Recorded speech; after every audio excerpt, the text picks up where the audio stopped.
Omulo temo wacho ni uneno ka jo Kenya dhi tho. Ni kendo nyiso gi ni yura yeu tho nikech sindan lit. Ing'eyo Bati, Omulo ni en ng'ama hero kendo respecte kabisa. To ing'eni ko biro ka koko timo research emomiyo samoro agole kuom Omulo Junior taduke toddler. Ok adwa ni luonge kamano nikech gino be anaere. Order. Ing'eyo. Weke, apenjo niya. Bati, Odua question. Adwa duoko question. Penjo. Ing'eyo Omulo ni dwa ni kobiro ka to timo research. Ing'eni kisomo history nitie ng'at moro mane iluongo ni Joseph Goebbels. Nen ja propaganda matek mar Germany. Neni ka Hitler ne president.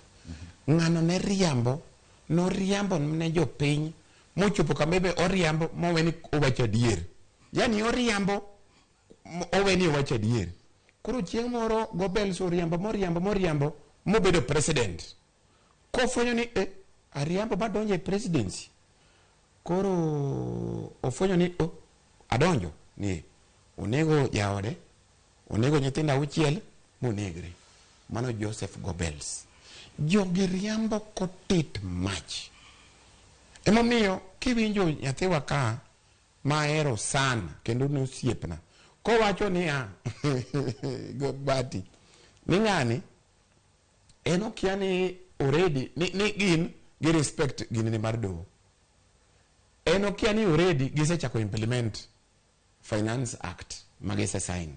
To court be owacho ni gini podi wamiye time mondo wawinji cases madhigi. Then sani be wacho ni jo Azimio pok odhi e court, akene gidwa ng'anyo, akene gidwa timo ang'o. En ok ni Omtata en ng'ato mar Azimio. Waning'eni wago strategy ma serious. Omtata mano ng'atwa mandani. Wan wago tuf to Omtata waore court. Wagoe to Omtata waore court. Ing'eyo jogi apani pogi understand siasa ma Kenya. Yani yose gini wacho ICU. Wan ICU gimedo sindan manegowa ni ng'eyo nyaka iwinj maber to jitho kaka Shakahola. Mas serikal ba Shakahola. Order. Imedi pi titho. Imedi pi buchungu titho. Ni no, ing'eyo ine ICU. Idhi sudo maber, idhi konyri. Omera wan kamarach Bati. Wan kamarach. Kochopo sani koro idwa medo weche wa kaka wantieni. Omera wainyo jopiny. An jogi aheshimugi. Kendo ng'eni serikal ni be Nyasaye manokele. Nikech giwacho ni gin Nyasaye manokelogi. Kendo wa respect gi nikech gin jo Nyasaye. Gikonywa giwachonwa adier. Bati. Uji injre. Apenji.